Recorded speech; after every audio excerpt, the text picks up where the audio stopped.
नमस्कार दोस्तों, the fact time में आपका स्वागत है। हमारे साथ रीना जी हैं जो वेल एजुकेटेड हैं और बिजनेस वूमेन हैं। इनसे जानते हैं इनका क्या कहना है डेरा सच्चा सौदा पेशेंट डॉक्टर गुरमीत राम रहीम सिंह चिंसा के लिए। रीना जी, द फैक्ट टाइम में आपका स्वागत है। रीना जी, आप डेरा सच्चा सौदा संस्था को कितने समय से जानते हो? मुझे 25 ईयर्स हो गए हैं यहाँ आते हुए। तब मैं बहुत छोटे बचपन में 8 ईयर्स से आना स्टार्ट कर दिया था मैंने। कैसा इन्वायरमेंट लगता है आपको? बहुत अच्छा लगता है। इवन गाइडलाइन अगर लाइफ में ना नाम मिला होता, ना हमें डेरा सच्चा सौदा के बारे में पता लगता, हमसे हमारे पेरेंट्स से ना यहाँ से जोड़ा होता, तो शायद पता नहीं हम लाइफ में कैसे होते हैं आज की डेट में। मुझे नहीं लगता कि हम जो जिस तरीके की आज ज़िंदगी जी रहे हैं वो ज़िंदगी में कभी हम उस तरीके से जी पाते। जैसे समाज में और इतनी सारी बुराइयां हैं, आज यूथ जिस जगह पे होना चाहिए उस जगह पे नहीं है, तो शायद हम भी उनमें से किसी एक चीज़ में वो हो जाते। लेकिन पिताजी की गाइडलाइन की वजह से आज हमें ये पता है कि सही क्या है और गलत क्या है। बीइंग गर्ल कैसा महसूस करते हो? बहुत अच्छा। पिताजी से जैसे जैसे इन्होंने गाइड किया है या यहाँ पे जब हम आते हैं उसके बाद प्राउड फील होता है कि हाँ हम लेकिन अगर हम दुनियावी उसको देखें, जैसे अभी हमारे जो गांव का कल्चर है, मैं बेसिकली बिलोंग गांव से करती हूँ, तो आज के टाइम में भी वहाँ पे लड़के और लड़की में बहुत फ़र्क किया जाता है। और वैसे भी बाहर सेफ्टी नहीं है लड़कियों की। अब जैसे मैं खुद की एक बिजनेस वूमेन हूँ, मैं घर से बाहर निकलती हूँ, अगर हमें थोड़ा सा अंधेरा हो जाता है आने के लिए घर पे, तो थोड़े लेट हो जाते हैं हम टाइम पे, तो बहुत डर लगता है आते हुए, क्योंकि माहौल सेफ़ नहीं है बाहर का। लेकिन जब हम यहाँ आते हैं तो चाहे हम रात को किसी भी टाइम बाहर निकल रहे हैं, हम अंदर जा रहे हैं, डेरे के अंदर जा रहे हैं, डेरे से बाहर निकल रहे हैं, तो किसी तरह कोई डर महसूस नहीं होता। इवन हम अकेले आ जाएँ, हमारे बच्चे यहाँ पे अकेले आ जाएँ, तो पूरी सेफ्टी फील होती है, क्योंकि यहाँ पे बाहर में दुनिया में और यहाँ के माहौल में ज़मीन आसमान का अंतर है। लेकिन मैम, मीडिया में तो बहुत अलग दिखाया जा रहा था, जो आप बात बोल रहे हो उसको बिल्कुल अपोजिट दिखाया जा रहा था। जो मीडिया में दिखाया जा रहा है हमें तो उसके ऊपर बिल्कुल बिलीव नहीं है, क्योंकि जैसा मैंने आपको बताया, मैं 8 साल की थी जब से मैं यहाँ पे आ रही हूँ। और ऐसा नहीं है कि सिर्फ हम आते हैं, सत्संग सुनते और चले जाते हैं, सेवा करते हैं यहाँ पे 10-10, 15-15 दिन भी रहे हैं और अकेले भी रहे हैं। जब पेरेंट्स साथ में नहीं आए तब भी आए हैं, तो हमने तो यहाँ पे कभी कोई ऐसा माहौल नहीं देखा और ना यहाँ पे ऐसा कुछ होता है। गुरु जी का नेचर कैसा है? उनका नेचर तो बहुत क्या बताऊँ मैं, शब्द नहीं है मेरे पास बयान करने के लिए। इतना अच्छा है, एक फादर, एक गुरु, एक ब्रदर, हर तरह से गाइड करते हैं। और ज़िंदगी की छोटी छोटी चीज़ें उन्होंने सिखाई हैं। ये लगता है अगर वो ना हो ज़िंदगी के अंदर तो बस ज़िंदगी है ही नहीं। करैक्टर कैसा है मैम उनका? करैक्टर तो A1 मेरी तरफ से तो है, क्योंकि जितना फील हम उनके साथ खुद को सेफ करते हैं ना, उतना सेफ फील हम अपनी फैमिली के साथ भी खुद को नहीं करते। मैम, अभी आप उनको पिताजी बोल रहे थे कुछ समय पहले। क्यों? एक संत को, एक गुरु को आप पिताजी क्यों बोल रहे हैं? क्योंकि उन्होंने जो हमें ज़िंदगी में दिया है और जो हमें गाइड जैसे लाइफ जीना सिखाया है, वो एक मुझे नहीं लगता कि बाप के अलावा कोई कर सकता है। हमें कदम कदम पर एक एक छोटी से छोटी चीज़, एजुकेशन के लिए, लाइफ के लिए, किस तरह से ज़िंदगी जीनी चाहिए, क्या दुनिया के लिए करना, क्या जिंदगी हम दुनिया में आए हैं, क्या हमारा मकसद है दुनिया में आने का और हमें क्या करना चाहिए, वो सब एक एक चीज़ एक फादर ही सिखा सकता है। गुरु हैं गुरु, लेकिन गुरु गाइड करते हैं, लेकिन जैसे एक जो गुरु गाइड करते हैं वो हमें दुनिया के लिए गाइड कर सकते हैं, लेकिन ये हमें एक हमारी जो ज़िंदगी की जो लाइफ है और ज़िंदगी के बाद की जो लाइफ है उसको भी गाइड किया है। जो एलिगेशंस उनके ऊपर लगाए जा रहे हैं, हम तो उनमें बिल्कुल बिलीव नहीं करते, क्योंकि वो सारे के सारे जो एलिगेशंस हैं वो बिल्कुल फेक हैं। और ये तो दुनिया है, इसने किसी को भी नहीं छोड़ा। जब कोई भी पहले भी जितने अवतार धरती के ऊपर आए हैं, जब उनका टाइम था तो उनके ऊपर भी एलिगेशंस लगाए गए हैं। जब भगवान को उस टाइम पे किसी ने छोड़ा और बाद में ये दुनिया पूजा करती है। और वैसे भी काल का टाइम है, जो सच है, सच को तो इस टाइम पे दबाया जाता है और झूठ की जय जयकार होती है। वही चीज़ है, अगर किसी इंसान को गिराना है, कोई भी है, चाहे उसमें लेडीज़ है जेंट्स है, अगर किसी को गिराना है, कोई इंसान ऊपर जा रहा है और उसको डाउन करना है, तो उसके लिए सबसे एक ईजी सा पॉइंट है दुनिया के अंदर, बस उसको एलिगेट कर दो, उसका करैक्टरलेस उसको साबित कर दो, बस वो इंसान वो डैमेज हो जाएगा दुनिया की तरफ से। वही चीज़ है। मैम गुरुजी ने ऐसा किया क्या है सोसाइटी के लिए, कंट्रीब्यूशन क्या रहा है? मैम क्या नहीं किया, सब कुछ ही किया है। देखो कि आज से पहले ब्लड डोनेट कौन करता था किसी के लिए, ब्लड डोनेशन कर दिया है। उसके बाद वैश्याओं से शादी लोग सोच भी नहीं सकते इतने, मतलब किसी लड़की का वैसे ही थोड़ा सा करैक्टर अगर गलत हो जाए तो हमारी सोसाइटी उसको ऐसे ही देखती है, या किसी के साथ मतलब कोई ऐसा हादसा हो जाए, कोई ऐसी दुर्घटना हो जाए, तब भी लड़कों को के लिए हमारी सोसाइटी में जो है वो बिल्कुल अलग सोच है। लड़कों को लोग नहीं इस नज़रिए से देखते, लेकिन लड़कियों को तो फिर भी एलिगेशन लगाई जाती हैं। तो और इन्होंने वैश्याओं से शादी कराई है, वो भी यूथ, मतलब ऐसा नहीं है कि भाई जो लड़के जो मतलब एबल ही नहीं है, डिसेबल हैं किसी तरीके से, उनसे शादी करा दी हो। बिल्कुल जो कोई इंजीनियर है, कोई डॉक्टर है, पढ़े लिखे मतलब जो यूथ है वो शादियाँ कर रहा है वैश्याओं से, उनको एक्सेप्ट कर रहे हैं, उनको परिवार में इज्जत दी जा रही है और इन्होंने उनको अपनी बेटियाँ बनाया है। ऐसे ऐसे काम समाज के लिए कर रहे हैं। और सबसे बड़ी बात है, मुझे जो मतलब जो मेरा पर्सनल एक्सपीरियंस है, हमारी जो फिल्म लाइन है, फिल्म इंडस्ट्री है, वो बिल्कुल मतलब गंदगी की तरफ जा रही थी। हम लोग मूवीज़ देख नहीं सकते थे अपनी फैमिली के साथ में बैठ के, लेकिन पिताजी ने ऐसी ऐसी मूवीज़ बनाई जिसके मतलब जिसमें हर एक मूवी के अंदर जो है एक एजुकेशन है, हर मूवी का कोई ना कोई मतलब कोई ना कोई अर्थ निकलता है कि अगर हम उसको बैठ के देखते हैं तो हमें उससे कोई सीख मिलती है। उसमें बिल्कुल भी गंदगी नहीं, हम पूरे अपने बच्चों के साथ बैठ के, अपने परिवार के साथ बैठ के, अपने बुजुर्गों के साथ बैठकर देख सकते हैं। और पिताजी की गाइडलाइन के अकॉर्डिंग ही मुझे ऐसा लगता है कि कुछ तो उन्होंने सीख ले भी लिया है बॉलीवुड वालों ने। अब वो थोड़ी मतलब कुछ फिल्में ऐसी हैं जिनके अंदर अच्छा दिखाया जा रहा है। अब मैम अभी अगर हमारी कंट्री या सोसाइटी की बात करें तो वुमेन सेफ्टी को लेकर बहुत सारी प्रॉब्लम्स हैं, वो बढ़ती जा रही हैं। क्या लगता है इसका बेसिक रीज़न आपको क्या लगता है, मतलब क्यों ऐसी नेगेटिविटी जो स्प्रेड हो रही है पब्लिक के माइंड में, खासकर हमारे यूथ के माइंड में?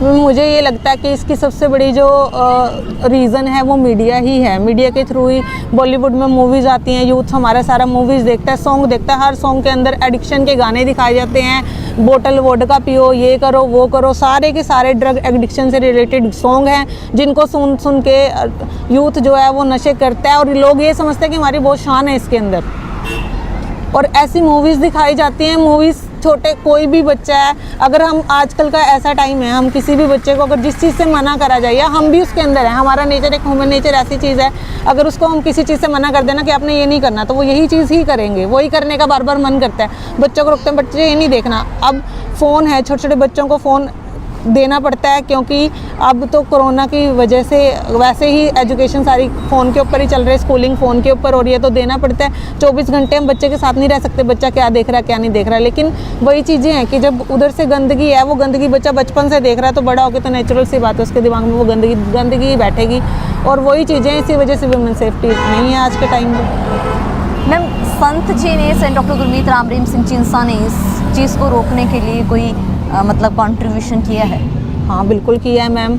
अब जैसे हम नामदान लेते हैं, जिस टाइम से नाम हमें मेथड ऑफ मेडिटेशन दिया जाता है, उसके पहले 3 नियम हैं। पहला नियम तो यही है कि हमें शराब नहीं पीनी है, दूसरे है कि अंडा मांस मीट ये चीज़ नहीं खानी, और तीसरा ये है कि जो हमारे से छोटे अगर एज में कोई भी मतलब जैसे हमारी अपोजिट जेंडर का कोई है, तो जैसे छोटे अगर हमारे से छोटे एज में हैं तो उनको अपना छोटा भाई बहन मानना है। जो हमारे लेवल के हैं मतलब वो हमारे भाई बहन के समान है, और जो हमारे से ऊपर हैं एज से तो उनको हमने अपने माँ बाप के समान मानना है, और जो हमारे से छोटे उनको बच्चों के समान मानना है।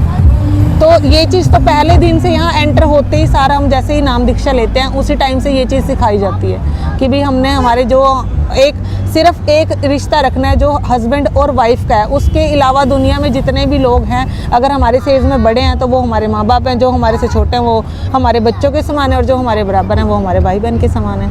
कभी आपसे संत जी ने कोई पैसा, कोई दान चढ़ावा, कभी ऐसा? मैम दुनिया में इतने सारे हैं ना, जब हम घर से निकलते हैं ना, पता नहीं कितने रास्ते में मिलते हैं। और जैसे मेरा मतलब खुद की मेरी शॉप है, वहाँ पे पता नहीं कितने आते हैं डेली मांगने के लिए। लेकिन यहाँ आके ही हमें इस चीज़ की नॉलेज हुई है कि भाई भगवान जी जो हैं वो पैसे से नहीं मिलते हैं, क्योंकि यहाँ पे ना कोई दान लिया जाता है, ना कोई चढ़ावा लिया जाता है। और बाहर दुनिया में तो पहले ही गुल्लक रखे होते हैं, बाहर ही जितना चढ़ाओगे उस हिसाब से आपकी मुराद पूरी होगी।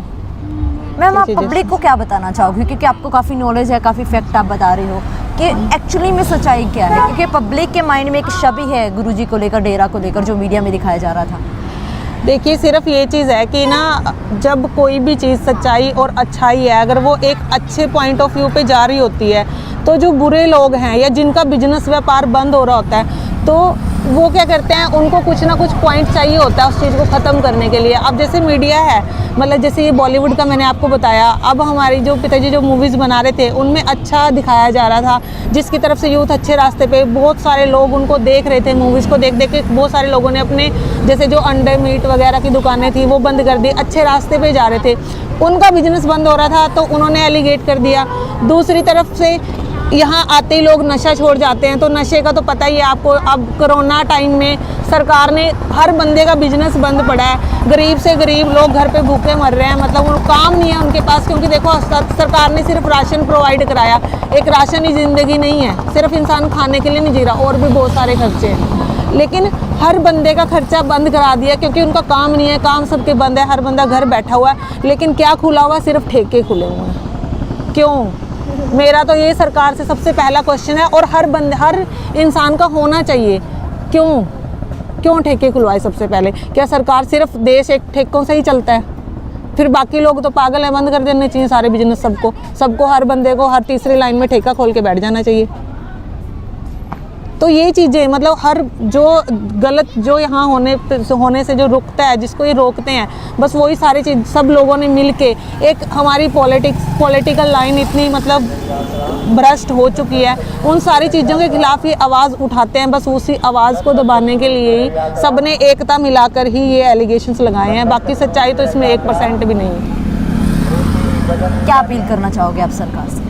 सरकार से यही अपील है, जल्दी से जल्दी हमारे पिताजी बाहर आ जाएं, और बाहर भी मतलब जैसे गए थे, मतलब जैसे इन्होंने इतने सारे एलिगेशन लगा के, हम ये नहीं चाहते कि हाँ भाई कोई मतलब ऐसे ही उनको रिहा करके और भाई हम यहाँ से भाई हम प्रेशर बना रहे हैं सरकार के ऊपर कि आप उनको रिहा कर दो। उनके अंदर कोई कमी नहीं है, कोई गलत नहीं है, मतलब ये नहीं है कि उन्होंने कुछ गलत किया है, वो फैक्ट दुनिया के सामने आने चाहिए सरकार को। और मीडिया से ये अपील है कि भाई कुछ गलत ना दिखाकर जो सही है, जो एक्चुअलिटी है, रियलिटी है, उसको दिखाओ, ताकि जो हमारा देश है उसमें सुधार हो। जिस रास्ते पर वो चल रहे हैं, वो जो हमारी इंडिया को जो बनाना चाहते हैं, एक्चुअल में हमारा इंडिया वो बने। मैम, क्या एक्चुअली में हमारी सोसाइटी को, जो इंडिया को, उनकी ज़रूरत है? 100% ज़रूरत है मैम, 1000% ज़रूरत है, क्योंकि जब 7 करोड़ लोग अपनी लाइफ चेंज कर चुके हैं उनके साथ रह के, तो जो बंदे मतलब जो बाहर के हैं, मतलब हमारे इंडिया की पॉपुलेशन इतनी ज़्यादा है, तो क्यों सुधार नहीं होगा उनके आने से? आप ही देखिए मैम, आज के टाइम पे मेरी छोटी सी 8 साल की गुड़िया है, एक मेरा बेटा है 11 साल का, अगर हम उनको कोई ऐसी बात बोलते हैं ना करने के लिए जो उनकी डिज़ायर्स, मतलब जो उनकी सोच से अलग है, वो उसको एकदम से डिनाई कर देते हैं, मना कर देते हैं, नहीं मम्मा हम ये नहीं करेंगे, नहीं मम्मा हम वो नहीं करेंगे। लेकिन इतने पढ़े लिखे लोग, इतने वेल एजुकेटेड लोग, उनकी एक बात कहने पे सारे के सारे सहमत हो जाते हैं करने के लिए, तो कुछ तो बात होगी ना। इतना पागल तो जब एक छोटा बच्चा अपने माँ बाप की बात नहीं मानता और उनकी इतने सारे लोग बात मानते, तो उनमें कुछ तो क्वालिटी होगी ना, तभी मानते हैं। क्या आज भी लोग उनके साथ हैं? बिल्कुल मैम, 100% है मैम। मुझे नहीं लगता कि देखो, जो लोग ऐसे हैं कि जो मतलब जिन्होंने एक बार नामदान लिया और दोबारा डेरे में आए ही नहीं, उन लोगों को मैं नहीं कहती कि वो होंगे या नहीं होंगे, लेकिन जो बंदा डेरे से कनेक्टेड है, जो आता है, वो उन्होंने तो कोई, उनकी तो विश्वास पहले से दुगना चौगुना और बढ़ गया है। मतलब आज भी हमें ये नहीं लगता कि भाई वो हमारे से दूर हैं, आज भी हमारे पास हैं, पल पल साथ देते हैं। हर कदम के ऊपर इतने चमत्कार मिलते हैं ना, लाइफ की छोटी छोटी प्रॉब्लम का सॉल्यूशन मिनटों में हो जाता है। इम्पैक्ट क्या पड़ा है, मतलब संत जी अगर सोसाइटी में आ जाते हैं तो क्या इम्पैक्ट आएगा सोसाइटी? मैम, सोसाइटी का जो रंग रूप है ना, वो बिल्कुल चेंज हो जाएगा, और मुझे ऐसा लगता है कि अब अगर वो आ जाते हैं इस टाइमिंग पे, तो और वैसे भी बहुत ज़रूरत है, क्योंकि इस टाइम पे हर जगह पे नेगेटिविटी। अब ये देखो मैम, छोटे छोटे कितने इश्यूज़ क्रिएट हो रहे हैं, हर दिन कोई ना कोई लड़ाई चली हुई है हमारे देश के अंदर, कोई ना कोई चली हुई है। अब किसान आंदोलन चला हुआ है, तो और वो कितना मतलब लोगों के अंदर एक तरह से वो है कि मतलब हर चीज़ को कहीं सेटिस्फाइड ही नहीं है, हर जगह पे प्रॉब्लम है, किसी को कहीं पे कुछ सेटिस्फेक्शन नहीं है। तो मुझे ऐसा लगता है कि अगर वो आ जाते हैं, जिस तरह से हम लोगों की लाइफ 7 करोड़ लोगों की अगर ज़िंदगी बदली है ना, तो बाकी सबकी भी बदलेगी। ये पनिशमेंट किसको मिली है, संत जी या पूरी सोसाइटी को? हम पूरी सोसाइटी को मिली है। अगर वो अब तक यहाँ होते तो पता नहीं कितने लोगों का और सुधार हो चुका होता। जी thank you so much ma'am हमारे साथ जुड़ने के लिए, फैक्ट साझा करने के लिए हमारे साथ। दोस्तों लगातार हम आपको पब्लिक से एक्चुअली फैक्ट दिखा रहे हैं। हमारे साथ बिजनेस वूमेन थे जिन्होंने आपके सामने बात रखी। आप लोग भी खुले दिमाग से सोचिए आखिर सच क्या है। वो लोग ये लोग जो वेल एजुकेटेड हैं और आपके सामने बात रख रहे हैं, आखिर क्यों फिर एक संत को वहाँ जाने वाली करोड़ों लड़कियों की इज्जत को तार तार किया गया। लगातार इंसाफ की मांग हो रही है। आप लोग भी खुले दिमाग से सोचिए आखिर सच क्या है और अपनी राय कमेंट बॉक्स में डालते रहिए। देखते रहिए द फैक्ट टाइम। बहुत बहुत धन्यवाद।